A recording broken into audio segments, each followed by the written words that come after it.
Sir वो 700 करोड़ तो Covid में उन्होंने घोटाले किए हैं। कई 100 करोड़ का उन्होंने दवाई में जो घोटाला किया है, ग्लव्स में घोटाला किया है, कॉटन में घोटाला किया है, उस सब की इंक्वायरी होगी, सबका जांच होगा। और जो बेड्स नहीं लगे हैं, मैंने आपसे पहले ही कहा, कैग की रिपोर्ट के बाद किसी को बख्शा नहीं जाएगा, उसके ऊपर उचित कार्रवाई होगी। भारतीय जनता पार्टी स्पष्ट दिल्ली की जनता को बेटर सुविधा चिकित्सा देने के लिए वचनबद्ध है। हमारे प्रधानमंत्री जी वचनबद्ध है। हम जन औषधि योजना के ऊपर काम कर रहे हैं और बहुत जल्दी आपके बीच में एमओयू साइन करके आपको बताएंगे कि हर हॉस्पिटल में दवाई अवेलेबल मिलेगी।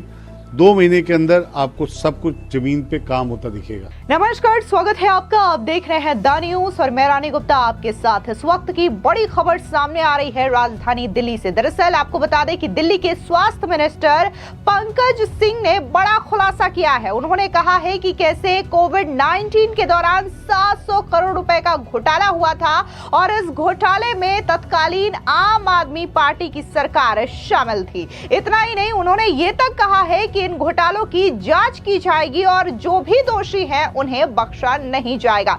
सीधे तौर पर आपको बता दें कि हेल्थ सिस्टम में आम आदमी पार्टी के कार्यकाल के दौरान कई सारे घोटाले हैं। इस बात की खबर लगातार आ रही थी, लेकिन जिस तरीके से अब हेल्थ मिनिस्टर पंकज सिंह ने यह बड़ा खुलासा किया है, उससे जाहिर तौर पर आम आदमी पार्टी में एक बार फिर से खलबली मच गई है। क्योंकि शराब घोटाला को लेकर के जो सीएजी की रिपोर्ट पेश की गई सदन में मुख्यमंत्री रेखा गुप्ता की ओर से, उसमें साफ इस बात का उजागर हुआ कि कैसे 2002 करोड़ रुपए का शराब घोटाला दिल्ली के अंदर हुआ। अब हेल्थ मिनिस्टर का यह बड़ा खुलासा अरविंद केजरीवाल की टेंशन बढ़ाता हुआ नजर आ रहा है। दरअसल आपको बता दें कि दिल्ली के स्वास्थ्य मंत्री पंकज सिंह ने आम आदमी पार्टी की पूर्व सरकार पर कोविड-19 महामारी के दौरान 700 करोड़ रुपए के घोटाले में शामिल होने का गंभीर आरोप लगाया है।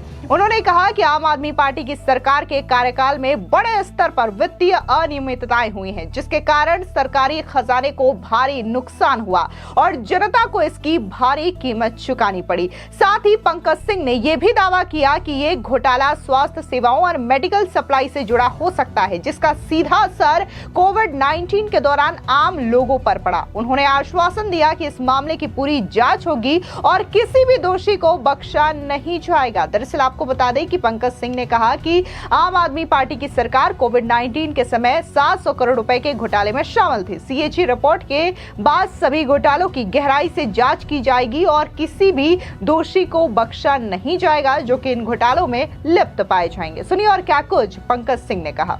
देखिए, मेरा पहले तो एक प्रेस वार्ता इसलिए थी कि दिल्ली की जो हेल्थ व्यवस्था है वो चरमरा हुई है।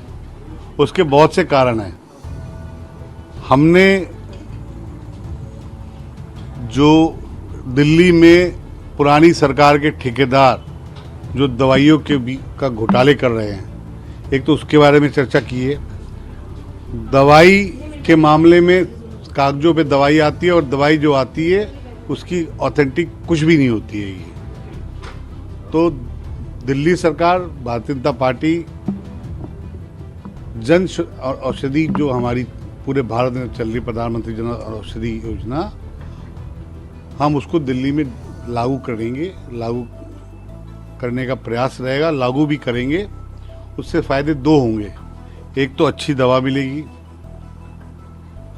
डायरेक्ट निर्यातक से दवा मिलेगी, और वित्तीय फाइनेंशियली 50 से 60% का दिल्ली सरकार को, हेल्थ डिपार्टमेंट को फायदा होगा। दूसरी बात, जो एक कोकस पिछली सरकार ने हेल्थ डिपार्टमेंट के ऊपर बना रखा है, एक डॉक्टर्स को 3 हॉस्पिटल का इंचार्ज बना रखा है, जो सही नहीं है।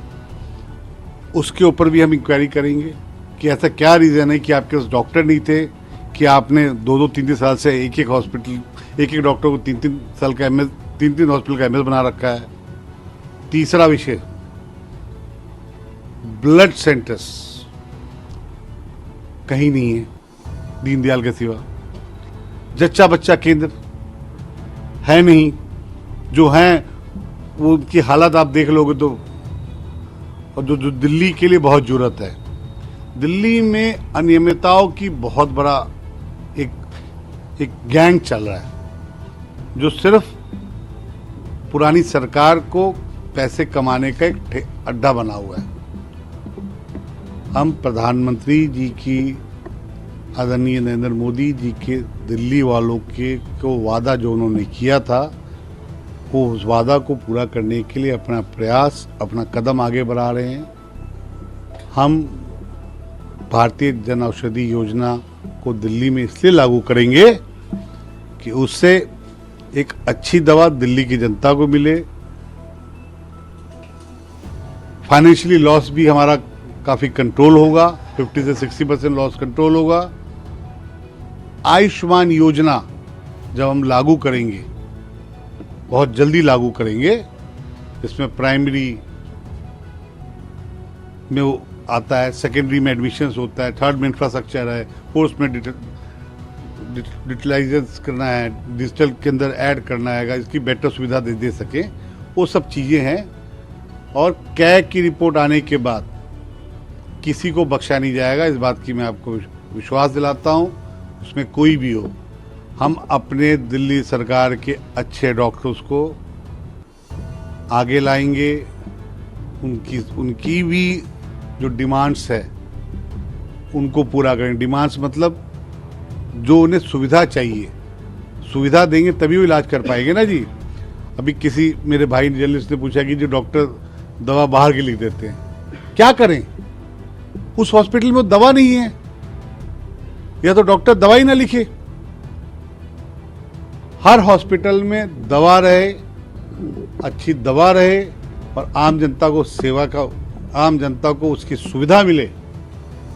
जच्चा बच्चा केंद्र अच्छे से चले। जितने भी हॉस्पिटल 5-5 साल से रुके हुए हैं, उनको हम जल्दी से जल्दी चालू कराएं। और करप्शन में जो भी इन्वॉल्व होगा उसको दिल्ली सरकार, भारतीय जनता पार्टी छोड़ेगी नहीं। पिछली सरकार ने जो जो कमियां की हैं, जो जो घोटाले किए हैं, उसको सब के ऊपर हम जांच करवाएंगे। आपको बता दें कि दिल्ली के स्वास्थ्य मंत्री पंकज सिंह ने यही नहीं बताया कि यह घोटाला किस विशेष योजना या खरीद प्रक्रिया से जुड़ा है, लेकिन उन्होंने यह साफ किया है कि सरकार की जांच एजेंसियां जल्द ही इस मामले में जांच शुरू करेगी और सख्त से सख्त कार्रवाई भी होगी। दरअसल आपको बता दें कि दिल्ली की स्वास्थ्य सेवाओं को लेकर के सीएजी की रिपोर्ट में कई सारे चौंकाने वाले खुलासे भी पिछले दिनों हुए हैं। हालांकि अभी दिल्ली के विधानसभा सत्र में सीएजी की जो रिपोर्ट है वो पेश नहीं की गई है। स्वास्थ्य सिस्टम से जुड़ा जो रिपोर्ट है वो आज ही विधानसभा में पेश किया जाएगा। लेकिन इससे पहले ये रिपोर्ट सामने आई थी जिसमें ये पाया गया कि कैसे दिल्ली में हॉस्पिटल्स हो या फिर मोहल्ला क्लिनिक हो, इसमें कई सारी अनियमितताएं रही हैं। रिपोर्ट के मुताबिक कोविड-19 से निपटने के लिए केंद्र सरकार से मिले 787 करोड़ रुपए में से सिर्फ 582 करोड़ रुपए ही खर्च किए गए, जबकि बाकी राशि बिना उपयोग के रह गई। इसके चलते कोरोना संकट के दौरान जरूरी सुविधाएं की भारी कमी भी देखने को मिली। इसके अलावा आपको डिटेल में बताते हैं कि आखिर जिस मोहल्ला क्लिनिक को लेकर के अरविंद केजरीवाल और आम आदमी पार्टी बड़े बड़े कलमे पड़ती थी, उसको लेकर के असल हकीकत सीएजी की रिपोर्ट में क्या कुछ आई है। दरअसल आपको बता दें कि इसमें 27 हॉस्पिटल्स में से 14 में आईसीयू सेवा उपलब्ध नहीं थी, 16 हॉस्पिटल में ब्लड बैंक की सुविधा नहीं थी, 8 हॉस्पिटल्स में ऑक्सीजन सप्लाई नहीं थी, 12 हॉस्पिटल में एम्बुलेंस की सुविधा नहीं थी,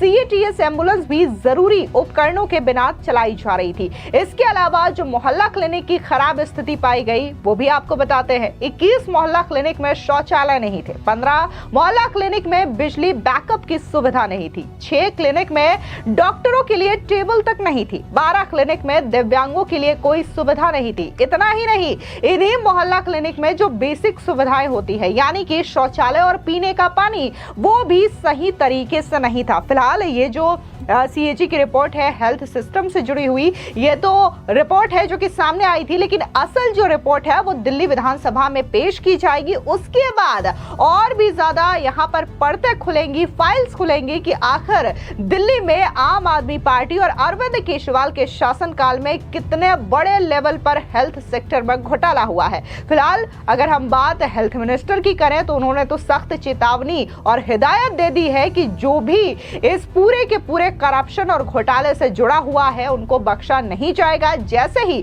सीएजी की रिपोर्ट विधानसभा में टेबल कर दी जाएगी उसके बाद तमाम चीजों की जांच होगी और तमाम दोषियों पर शिकंजा भी कसेगा। आपको याद दिला दे कि ऑलरेडी आम आदमी पार्टी के कई सारे कद्दावर नेता जो हैं वो शराब घोटाला मामले को लेकर के जेल जा चुके हैं, फिर चाहे वो अरविंद केजरीवाल हो, संजय सिंह हो या फिर मनीष सिसोदिया हो। लेकिन अभी जो डिटेल में सीएजी की रिपोर्ट आ रही है उसके बाद तो इसमें और व्यापक स्तर पर घोटाले की परतें खुल रही हैं, क्योंकि ये जो सीएजी रिपोर्ट है 14 ऐसी सीएजी रिपोर्ट रही हैं पिछले 10-12 सालों में जो कि अरविंद केजरीवाल के शासनकाल में पेश ही नहीं की गई थी। अब ऐसे में जब एक एक रिपोर्ट विधानसभा में आ रही है तो अरविंद केजरीवाल के शासनकाल के दौरान हुआ करप्शन का काला चिट्ठा भी खुलता जा रहा है। आपको बता दें कि इसी सीएजी रिपोर्ट का हवाला देते हुए अरविंद केजरीवाल ने तत्कालीन कांग्रेस की शीला दीक्षित सरकार को गिरा दिया था, लेकिन चुनावों में भारी बहुमत हासिल करने के बाद बीजेपी सत्ता में आती है और जो पहला वादा उन्होंने किया था कि 14 सीएजी की रिपोर्ट टेबल की जाएगी, उन वादों को बीजेपी निभा रही है और अरविंद केजरीवाल के काले चिट्ठे भी खोल रही है। फिलहाल इस पूरी खबर पर आपकी क्या प्रक्रिया है, कमेंट सेक्शन में जरूर बताएं। धन्यवाद।